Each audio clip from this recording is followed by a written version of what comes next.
Salam alaikum wa rahmatullahi ta'ala wa barakatuh. Aujourd'hui, on va voir la deuxième leçon de l'optique géométrique, l'image donnée par le miroir plan.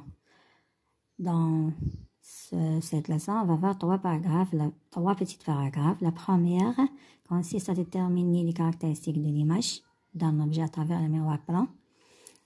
Et la deuxième paragraphe, le principe de retour inverse de la lumière.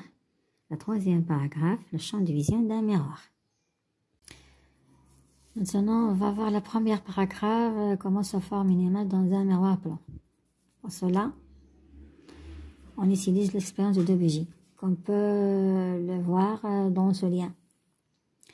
On dispose de deux bougies, l'une allumée et l'autre éteinte. On pose ici la bougie qui est allumée à une distance D d'une vitre de verre. Et on cherche ici la position de l'image. Et on observe de ce côté-là. On observe qu'on peut superposer la bougie qui est éteinte avec l'image de la bougie qui est allumée.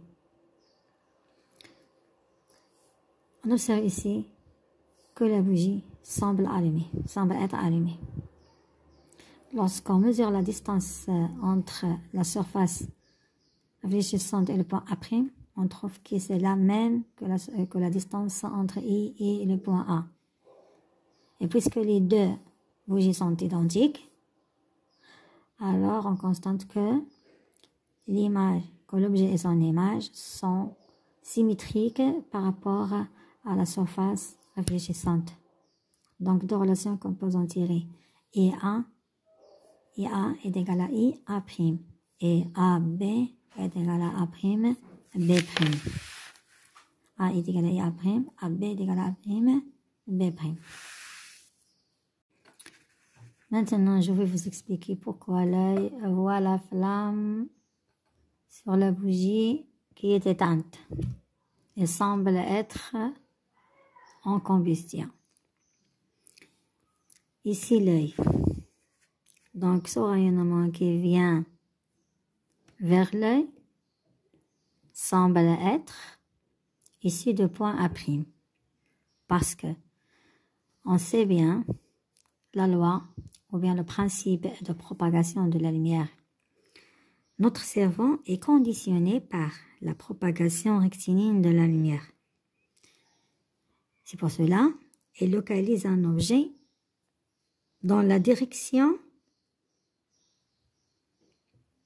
du rayon qui arrive vers l'œil. Parce que nous avons l'habitude d'observer des objets dans l'air à court terme, à courte distance.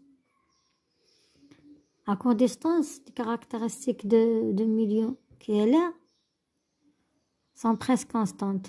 Donc la lumière se propage suivant une ligne droite. Donc c'est pour cela, chaque rayon qui tombe dans l'œil positionne la position de l'objet qu'il voit selon la direction des rayons qui vont arriver vers l'œil de l'observateur. Si un faisceau lumineux dirigé vers A', il se réfléchit en passant par A. On appelle ce principe le principe de retour inverse de la lumière. Qu'est-ce qu'il dit ce principe? Il dit qu'un trajet suivi par la lumière n'est pas modifié quand le sens de la propagation est inversé. Maintenant, on va parler de la troisième paragraphe, le champ de vision d'un miroir plan.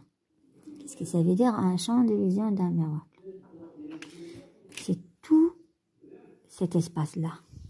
Il est délimité par un cône de sommet O', tel que l'observateur situé au point O, l'œil de l'observateur situé au point A, peut voir les images de tous les objets qui se trouvent dans ce champ-là, qui est appelé le champ de vision de miroir plan. Donc, quel que soit l'objet situé dans cet espace, alors l'observateur peut voir son image, ou bien ses images. Si l'œil de l'observateur est situé dans cette position, tel que tout rayon incident qui passe par le point en se dirigeant vers le miroir, tel que la direction de champ telle que la direction de rayon lumineux perpendiculaire au miroir. Dans ce cas, l'observateur juste peut voir une partie de son corps. S'il se trouve ici, alors il ne voit pas son image à travers ce miroir blanc. C'est ça la fin de cette leçon. Merci de l'avoir suivi.